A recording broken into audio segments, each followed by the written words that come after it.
Mother escorted off plane by flight attendants, and then she receives an unexpected phone call. But before we start, please make sure you subscribe if you haven't already. Hit the notification bell and smash that like button. We really appreciate your continuous support. Peggy Uhle was sitting patiently in the airplane waiting takeoff from Chicago Midway International Airport. She turned off her phone in accordance with takeoff rules and sat back comfortably in her seat. She was just starting to relax when something unexpected happened.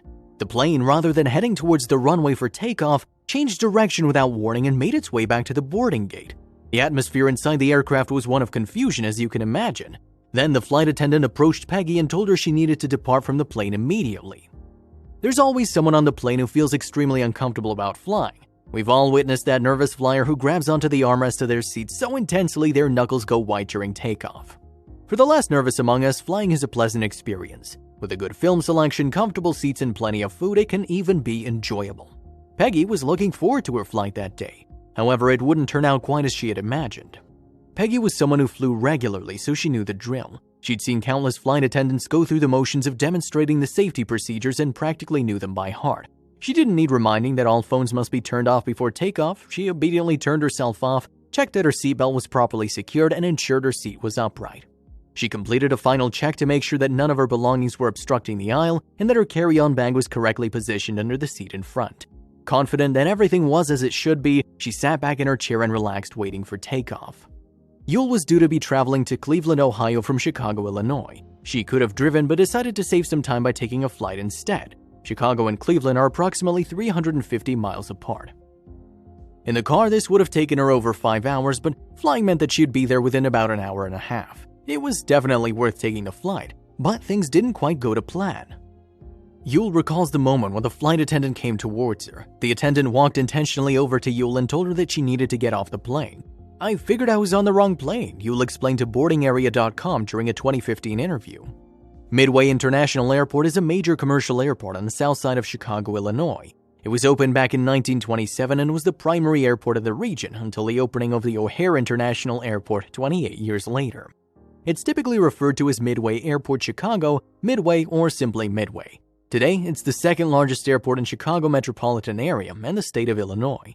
For Uhle, it'll always be remembered for the bizarre events that took place that day. Little did Uhle know that on that day in May 2015, she wouldn't end up reaching her destination at all. When that flight attendant began to approach her, she had no idea what was happening. Why had she been singled out? She racked her brain for any possible reason why she might not be allowed to fly, but couldn't think of anything. The only explanation she could think of was that perhaps she'd somehow boarded the wrong plane. In fact, there was a much bigger problem at play.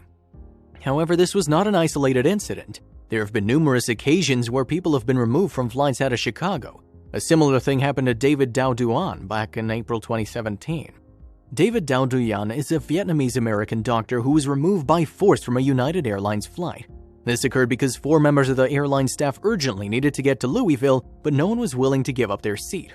The staff explained the situation to the passengers on the flight, requesting that someone give up their seat, but since no one was willing to do so, the airline was forced to randomly choose 4 customers to remove from the plane. 3 of the chosen passengers obliged without complaint. Dow, however, was not so quick to accept this. He didn't want to disembark from the plane. As far as he saw it, he'd paid good money for this seat and needed to reach his destination as soon as possible. The airline CEO Oscar Munoz wrote in an email to the New York that Dow was disruptive and belligerent. Other witnesses on the plane disagreed with his statement. Dow, a pulmonologist, urgently needed to reach Louisville by the next morning. He was going there for work purposes and couldn't be late. If he couldn't take this flight, then there was no way he was going to make it in time. He firmly objected to leaving the plane, but there are different stories concerning how he went about this.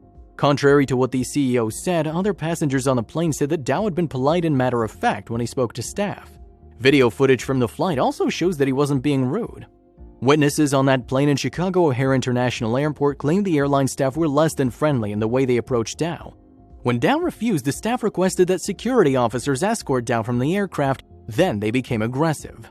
Luckily, other passengers on the plane took the initiative to record the events. Video shows staff knocking Dow's face against an armrest as he was pulled aggressively out of his seat. He was then grabbed by the arms and taken from the plane. Dow later agreed on a settlement with the airline in compensation for the way he'd been treated. The aforementioned are incidents in which the airline has been unreasonable, but there are of course other cases where passengers have had to be removed from flights for behaving in a manner completely unacceptable. For example, one woman was kicked off the plane after she refused to fold up her table for liftoff. Witnesses described this female passenger as getting cranky at this request and then becoming verbally abusive towards the attendant. This incident not only caused disruption for other passengers on the plane, but it also meant that the plane ended up being further delayed since the pilot was forced to return to the departure gate so the woman could leave the plane. Video footage showed that as the woman was escorted from the plane, she began a racially abusive tirade directed at the airline staff.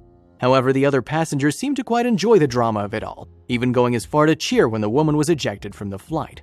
A statement issued by Southwest Airlines following the event read, "The customer became unruly and verbally abusive toward our flight attendants, and the decision was made to return to the gate to deplane the customer, where she was met by local law enforcement officers." In May 2019, another incident occurred. A flight was due to depart from Sacramento, California, heading for Austin, Texas via Los Angeles. However, there were some refueling and maintenance issues which led to the plane being delayed by several hours. This delay ended up causing some serious problems. While they were waiting, the attendants handed out free bottles of water to customers. One particular passenger quipped that the staff should be serving vodka instead of water, but the flight attendant was not at all amused. A witness of the incident, Peggy Uhle, told KTXL he said something like, "They should be passing out vodka because we've been waiting so long." The flight attendant came by and was like, "I don't think that and I don't like your joke." When Uhlek's wife took it upon herself to intervene, the situation escalated.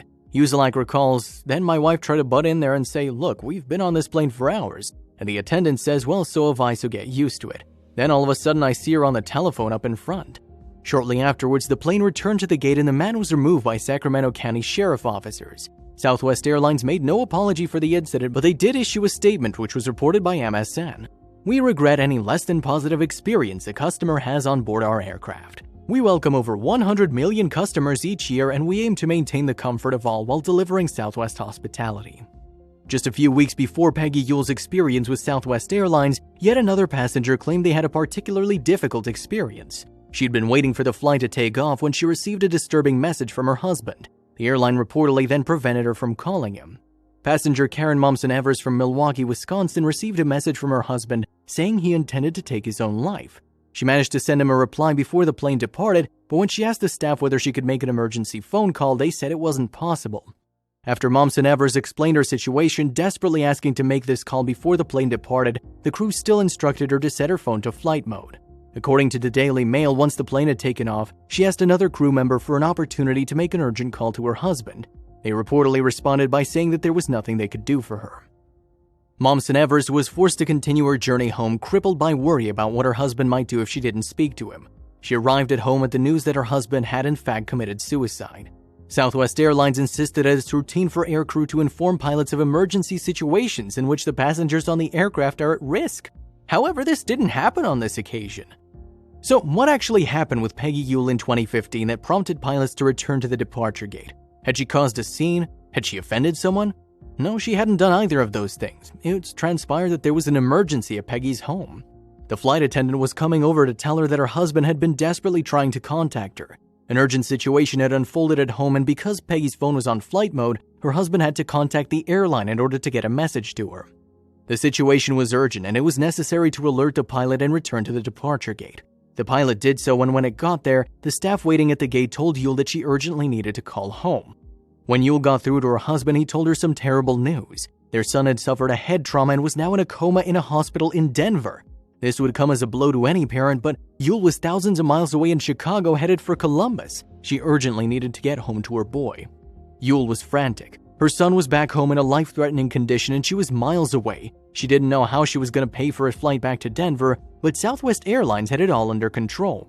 The gate attendant already knew the situation and had booked me on a direct flight to Denver that was leaving in the next 2 hours, Uhle told boardingarea.com.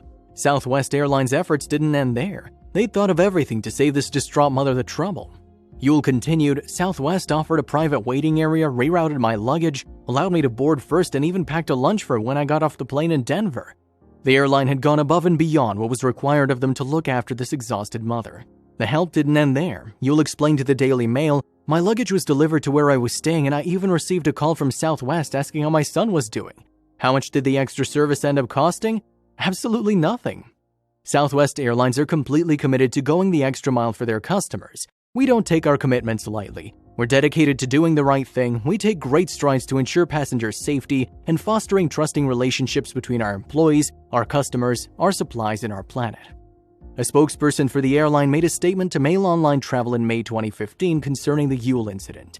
This example is a direct reflection of the Southwest Airlines culture. Employees are empowered at Southwest to go above and beyond the call of duty.